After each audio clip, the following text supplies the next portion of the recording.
Hi అండి, అందరికీ నమస్తే. నేను మీ Rama. Welcome back to our YouTube channel Lakshmi Chaitra vlog. ఈరోజు మన కిచెన్లో వంకాయ గుజ్జు కూరనైతే చూపించబోతున్నాను.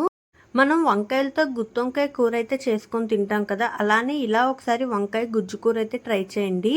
ఇది రైసు చపాతీ రెండింటిలో కూడా చాలా బాగుంటుంది, అద్భుతంగా అయితే ఉంటుంది.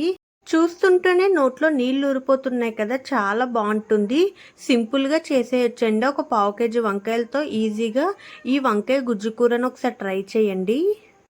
ఇలా ఈ వంకాయ గుజ్జు కూరని కాస్త వేడివేడి అన్నంలో కలుపుకొని తిన్నామంటే, పక్కన ఒక చిన్న ఉల్లిపాయ అనేది పెట్టుకొని తిన్నామంటే అబ్బా ఇంకా అమృతం అని చెప్పొచ్చు. చాలా రుచిగా ఉంటుంది. ఈ కూర అనేది టేస్ట్ అనేది చాలా బాగుంటుందండి. ఈజీగా ఒక 10 నిమిషాల్లో చేసేసుకోవచ్చు. రుచి కూడా అంతే బాగుంటుంది. మరి ఇంకెందుకు లేటు వీడియోలోకి వెళ్ళిపోతాం. ఈ వంకాయ గుజ్జు కూర చేయడం కోసం ఇలా ఒక పెద్ద ఉల్లిపాయని తీసుకున్నాను.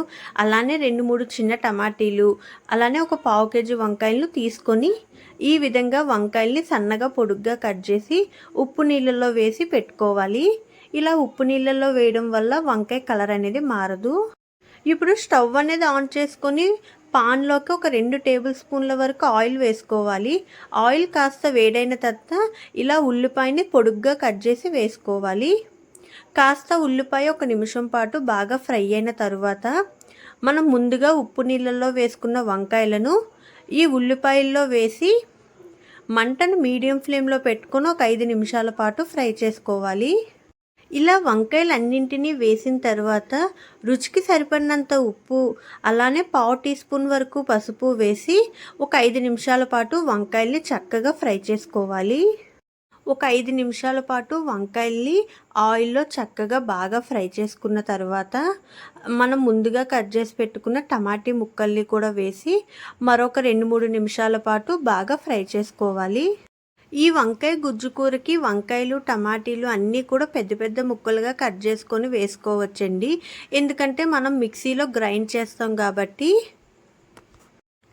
ఇప్పుడు ఒక 2-3 నిమిషాల పాటు మూత అనేది పెట్టుకొని ఒక 2 నిమిషాల పాటు చక్కగా ఆయిల్లోని మగ్గనిచ్చామంటే ఈ వంకాయలు టమాటీ అంతా కూడా కాస్త ఉడికి కొంచెం ఇలా వంకాయలు టమాటీ అంతా కూడా మంచిగా మగ్గిపోయాయి కదండి. ఇప్పుడు స్టవ్ ఆఫ్ చేసి కాసేపు చల్లగా అవ్వనివ్వాలి. మనం ఫ్రై చేసి పెట్టుకున్న వంకాయ ఉల్లిపాయ టమాటీ ముక్కల్ని మిక్సీ గిన్నెలోకి వేసుకొని కాస్త బరకగా గ్రైండ్ చేసుకుందాము.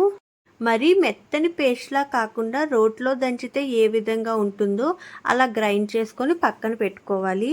ఇప్పుడు ఒక పాన్లోకి ఒక 2-3 టేబుల్ స్పూన్ల వరకు ఆయిల్ వేసుకోవాలి. ఈ వంకాయ గుజ్జు కూరకి కాస్త ఆయిల్ ఎక్కువే పడుతుంది. 4-5 వెల్లుల్లి రెబ్బలను దంచి వేసుకోవాలి. అలానే 1 టేబుల్ స్పూన్ ఆవాలు, 1 టేబుల్ స్పూన్ జీలకర్ర, ఒక 2-3 ఎండుమిర్చిల్లి ఈ విధంగా వేసుకొని కొంచెం కరివేపాకు వేసుకొని ఇది చిటపటలాడేంత వరకు ఫ్రై చేసుకోవాలి. ఈ పోపు అనేది కాస్త ఫ్రై అయ్యేంత వరకు కూడా మంచిగా ఫ్రై చేసుకోవడం వల్ల మనం చేసే వంకాయ గుజ్జు కూర అనేది టేస్ట్ చాలా బాగుంటుంది. ఇప్పుడు ముందుగా మనం మిక్సీ చేసి పెట్టుకున్న ఈ వంకాయ పేస్ట్ మొత్తాన్ని కూడా వేసుకొని ఒక 2 నిమిషాలు ఆయిల్లో బాగా ఫ్రై చేసుకుందాము. ఈ వంకాయ గుజ్జు మొత్తం వేసిన తర్వాత మంటను మీడియం ఫ్లేమ్లో పెట్టుకొని బాగా ఫ్రై చేసుకోవాలండి, లేకుంటే మాడిపోతుంది. ఇప్పుడు దీనిలోకి ఒక 2 టేబుల్ స్పూన్ల వరకు కారం, అలానే కొంచెం రుచికి సరిపడినంత ఉప్పు. మనం ఇందాక ఆల్రెడీ ఉప్పు అనేది వేసాము ఫ్రై చేసేటప్పుడు, అందువల్ల చూసుకొని ఉప్పు అనేది వేసుకోవాలి. ఇలా మీకు కారంతో చేయడం ఇష్టం లేదు అనుకుంటే ఈ కారం ప్లేస్లో పచ్చిమిర్చి వేసుకొనైనా ఈ వంకాయ గుజ్జు కూరని తయారు చేసుకోవచ్చు. ఇప్పుడు దీనిలోకి సన్నగా తరిగిన గుప్పెడంత కొత్తిమీరను వేసి మరొక 2 నిమిషాల పాటు బాగా ఫ్రై చేసుకోవాలి. చూస్తున్నారు కదా, ఆయిల్ అనేది వంకాయ గుజ్జు కూర నుంచి అయితే సపరేట్ అవుతుంది కదా. సో ఈ వంకాయ గుజ్జు కూర అయితే చక్కగా ఫ్రై అయిపోయిందండి.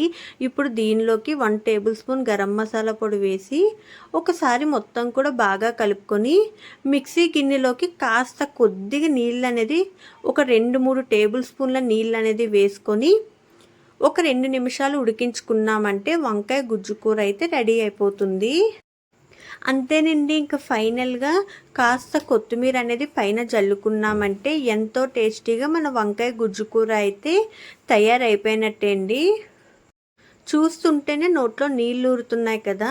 మరి ఇంకెందుకు లేటు, ఈ వంకాయ గుజ్జు కూరని మీ ఇంట్లో కూడా ట్రై చేసి ఎలా వచ్చింది అని నాకు కామెంట్ అయితే చెయ్యండి. ఇలా ఈ వంకాయ గుజ్జు కూరని వేడివేడి అన్నంలోకే కాదండి, రైసు, బిర్యానీ, పలావు దేనిలోకి తిన్నా కూడా చాలా బాగుంటుంది. ఈ రెసిపీ మీకు నచ్చినట్టయితే వీడియోని లైక్ చేసి, షేర్ చేసి, సబ్స్క్రైబ్ చేయండి. Thank you for watching.